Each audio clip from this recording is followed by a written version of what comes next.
পৃথিবী একদিন ধ্বংস হবে। কিয়ামতের দিন কি হবে? আসসালামু আলাইকুম ওয়া রাহমাতুল্লাহ। সুপ্রিয় দর্শক, আজকে আলোচনা করব কিয়ামতের দিন কি হবে। এ সম্পর্কে বিস্তারিত আলোচনা করব, তাই ভিডিওটি প্রথম থেকে শেষ পর্যন্ত দেখবেন। এবং এই চ্যানেলের মধ্যে যদি নতুন দর্শক হয়ে থাকেন তাহলে অবশ্যই চ্যানেলটি সাবস্ক্রাইব করে পাশে থাকা বেল আইকনটি আপনারা অন করে রাখবেন, তাহলে পরবর্তী নতুন কোনো ভিডিও সবার আগে আপনারা পেয়ে যাবেন। কিয়ামতের দিন সূর্য মানুষের নিকটবর্তী হবে। মানুষের শরীর হতে নিগড়িত ঘাম তাদের নাক মুখ পর্যন্ত পৌঁছে যাবে। সেদিন দাড়িপাল্লা স্থাপন করা হবে এবং এর মাধ্যমে বান্দাদের আমল সমূহ ওজন করা হবে। পৃথিবীও একদিন ধ্বংস হবে। পবিত্র কোরআনে বহু আয়াতে পৃথিবীর ধ্বংসের বিবরণ দেওয়া হয়েছে। এই ধ্বংস হওয়া সৃষ্টিকর্তা মহান আল্লাহরই অমুখ বিধান। কিয়ামত বা পৃথিবীর ধ্বংসের ছোট বড় অনেক আলামত রয়েছে। বেশ কিছু আলামত ইতিমধ্যে প্রকাশও পেয়েছে। সব আলামত প্রকাশ পাওয়ার পর নির্দিষ্ট সময়ে হযরত ইসরাফিল আলাইহিস সালাম সিংহায় ফুৎকার দেবেন। তিনি সব সময় সিংহা নিয়ে বসে আছেন। আল্লাহর আদেশ পাওয়া মাত্র তিনি দায়িত্ব পালন করবেন। তার দেওয়া ফুৎকারেই ধ্বংস হবে সবকিছু, থাকবে শুধু মহান আল্লাহর সত্তা। কোরআনে ইরশাদ হয়েছে, আল্লাহর সত্তা ব্যতীত সবকিছু ধ্বংস হবে। সূরা কাসাস।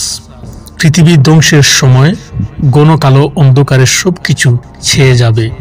আসমান জমিন পাহাড় পর্বত সব ভেঙে খান খান হয়ে যাবে। সাগরের জলরাশি শুকিয়ে যাবে। সেখান থেকে আগুনের লাভা বের হতে থাকবে। ক্রমাগত এমন ভূমিকম্প হতে থাকবে যা পুরো পৃথিবীর চুরমার করে দেবে। সে সময়টায় মানুষের অবস্থা সম্পর্কে আল্লাহ বলেন, সেদিন মানুষ হবে বিক্ষিপ্ত পঙ্গপালের মতো। পঙ্গপাল যেমন এদিক সেদিক ছুটতে থাকে, মানুষের অবস্থাও ঠিক তেমনি হবে। ইসরাফিল আলাইহিস সালামের সিংহার আওয়াজ আস্তে ধীরে উঁচু হতে থাকবে। এক সময় আওয়াজটা ভয়ঙ্কর রূপ ধারণ করবে। মানুষ নিজেদের কর্মস্থল থেকে দৌড়ে বাড়ির দিকে যেতে চাইবে। সবাই আপনজনের সঙ্গে মিলিত হওয়ার চেষ্টা করবে, কিন্তু সে সুযোগ তাদের দেওয়া হবে না। বিপদ আপদ পরস্পরে জড়িয়ে থাকাই প্রাণীকুলের স্বভাব, তাই পশুরা ভয়ে সব একত্রিত হয়ে যাবে। হাদিস শরীফে বর্ণিত হয়েছে, তখন বন্য পশুরা এক জায়গায় সমবেত হয়ে যাবে। পৃথিবীর সঙ্গে ধ্বংস হবে কুটিবিহীন 7 আসমান। আল্লাহ বলেন, সেদিন আকাশকে আমি গুটিয়ে নেব যেমন গুটানো হয় লিখিত কাগজপত্র।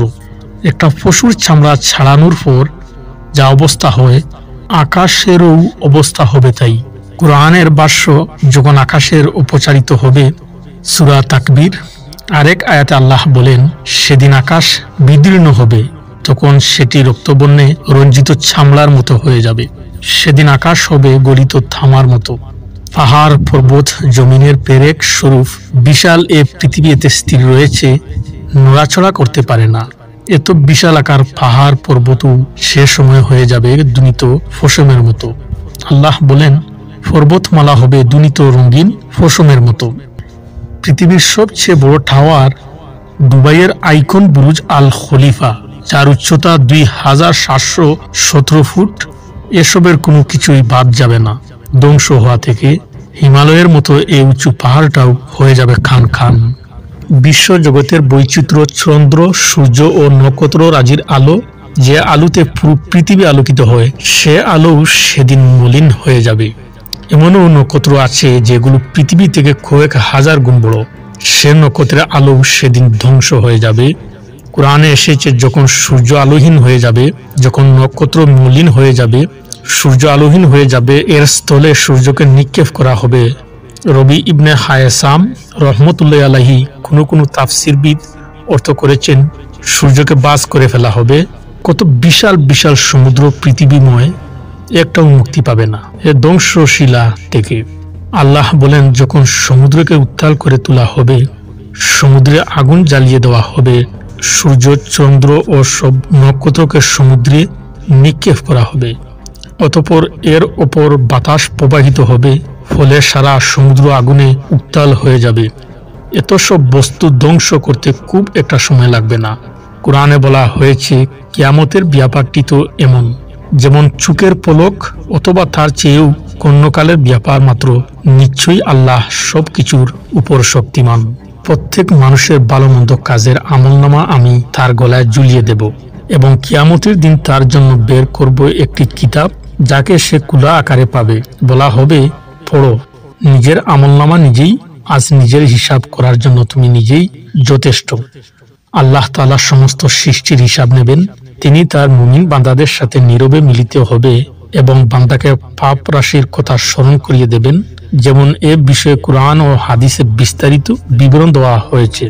বুখারী ও মুসলিম আব্দুল্লাহ ইবনে উমার রাদিয়াল্লাহু তাআলা আনহু হতে বর্ণিত হয়েছে, তিনি বলেন, আমি রাসূল সাল্লাল্লাহু আলাইহি ওয়াসাল্লামকে বলতে শুনেছি, আল্লাহ তাআলা মুমিনকে নিকটবর্তী করে তার উপর স্বীয় সম্মানের পর্দা স্থাপন করে তাকে মানুষ থেকে আড়াল করবেন এবং তাকে দিয়েই তার গুনাহসমূহের স্বীকারোক্তি আদায় করবেন। আল্লাহ তাআলা বলেন, তুমি কি অমুক অপরাধী স্বীকার করো? এমনকি আল্লাহ তাআলা যখন তার কাছ থেকে সকল গুনার স্বীকৃত আদায় করবেন এবং বান্দা যখন দেখবে যে সে ধ্বংস হওয়ার উপক্রম হয়ে গেছে, তখন আল্লাহ বলবেন, আমি দুনিয়াতে তোমার এ সমস্ত গুনাহ গোপন রেখেছি, আজ তোমার এ সমস্ত গুনাহ আমি ক্ষমা করে দেব। তখন তার ভালো কাজগুলোর আমলনামা ডান হাতে প্রদান করা হবে। মুমিনদের মধ্যে এমন বহু সংখ্যক থাকবে যারা বিনা হিসাবে জান্নাতে প্রবেশ করবেন, যেমন 70,000 হাদিসে এসেছে যে তারা বিনা হিসাবে ও বিনা আযাবে জান্নাতে প্রবেশ করবেন। আর কাফেরদের ব্যাপারে বলা হয়েছে, তাদের হিসাব ওইসব লোকদের হিসাবের মতো হবে না যাদের ভালো মন্দ আমল সমূহ ওজন করা হবে, কেননা কিয়ামতের দিন তাদের কোনো ভালো আমলই থাকবে না, কিন্তু তাদের দুনিয়ার অপকর্ম সমূহ গণনা করে রাখা হবে এবং তা সংরক্ষণ করা হবে। কিয়ামতের দিন তাদের আমলগুলোর কারণে তাদেরকে আটকানো হবে, তাদেরকে তা স্বীকার করানো হবে, অতঃপর তাদের আমলের বদলা দেওয়া হবে।